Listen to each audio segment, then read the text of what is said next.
嗨，大家好，我是薇薇安。今天我们来做青笋虾仁炒蛋，下面就跟我一起开始吧。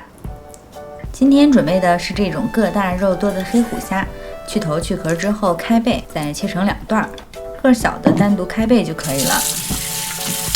流水冲洗干净之后，加入盐、白胡椒、黄酒和水淀粉，抓拌均匀，放在一旁腌制10分钟。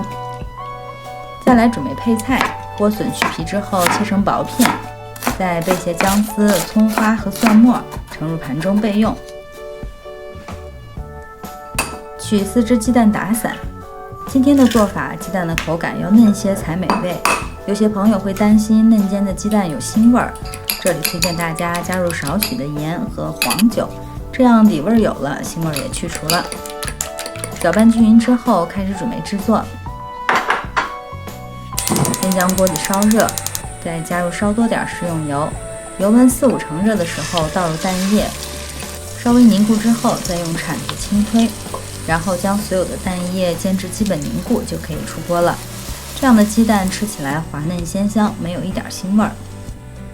再添点油，下入姜蒜爆香，加入腌制入味的虾仁儿，翻炒至变色打卷，推至锅边儿。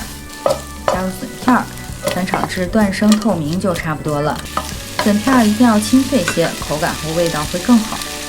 这时候再把煎好的鸡蛋回锅，用铲子分成大块，不要弄得太碎，大片的吃起来才过瘾。最后再撒些黑胡椒和葱花，这道色香味俱全的美味料理就完成了。好，青笋虾仁炒蛋已经上桌了，下面我们来尝尝吧。用爱烹饪，用心品味，我是薇薇安。喜欢我的视频，不要忘了关注、点赞、转发。谢谢支持，下回见喽！又 Q 又脆又嫩，那3种食材的口感混在一起真不错。青笋脆甜，香淡滑嫩，黑虎虾仁真大呀！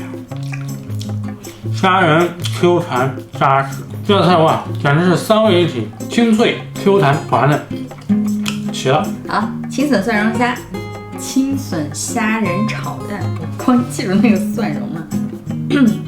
青笋蒜蓉炒，青笋虾仁炒蛋，这说几天不说，这嘴又瓢了。